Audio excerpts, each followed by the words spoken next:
Hello, Love 52. How are you? This is Tuesday of week 22. You might be wondering how I'm feeling, because I got my second vaccination shot on Sunday, and I shared with you yesterday, I had some side effects on Sunday evening, but a little tired yesterday, but I'm feeling fine. I'm feeling my normal self. And so, things are good.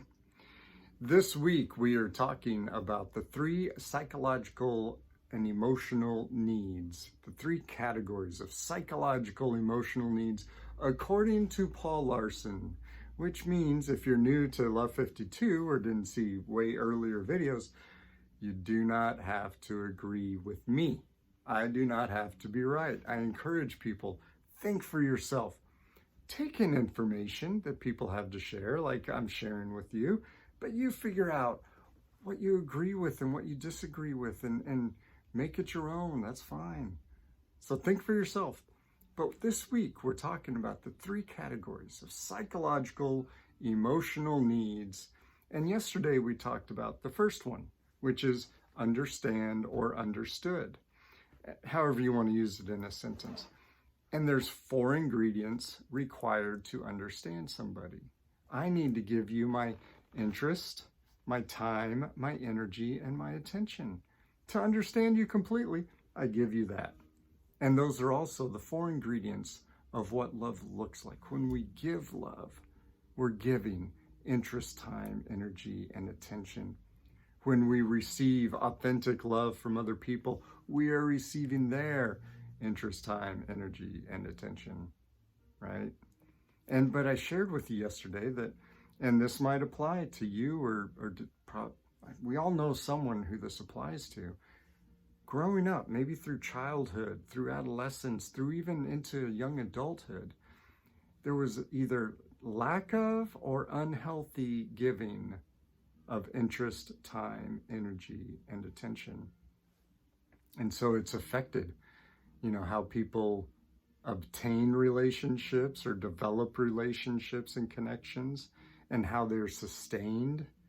And oftentimes, at least, that I've seen, it can become unhealthy ways of obtaining them and sustaining them, and for some people, what it leads into is codependency.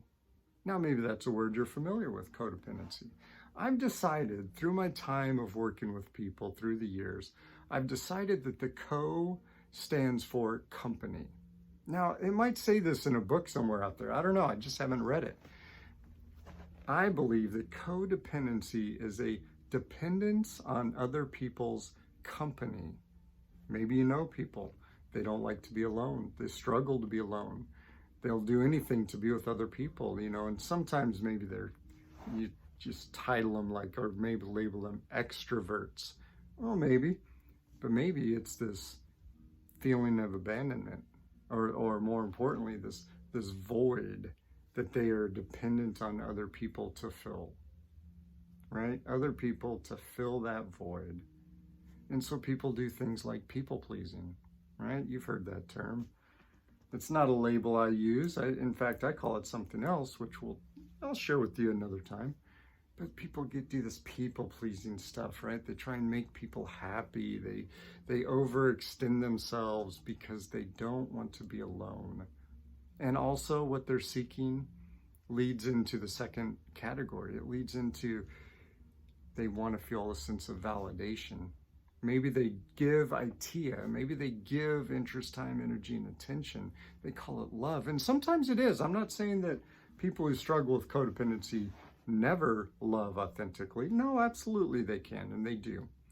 But oftentimes, they give idea to feel important. They give idea to feel needed or special or wanted by the other person. And that's the middle category. We need to feel important, significant, valuable, like we matter, connected, appreciated, wanted, special, a priority in someone's life. We need to feel that stuff. And in Love 52, we talk about investing idea in ourselves so we can feel that from ourselves and not be dependent on other people. But that's a learning thing. We got to learn how to do that. And especially people who were not given idea growing up and maybe developed unhealthy relationships, unhealthy connections, maybe codependency, so maybe this applies to you. Maybe you have struggled with codependency, maybe for the ways I've shared, maybe other reasons, but it's important that we take a look at ourselves and why and how am I giving idea and why? Am I giving it because I need to feel good about me? I need to feel important. I need to feel significant. Well, that indicates there's a dependence on other people. Because if I feel good because of what I'm doing for others, well, I need people in my life so I can do things for them. Keep that in mind. We'll talk again tomorrow. In the meantime, spread love, share love, and accept it. Bye.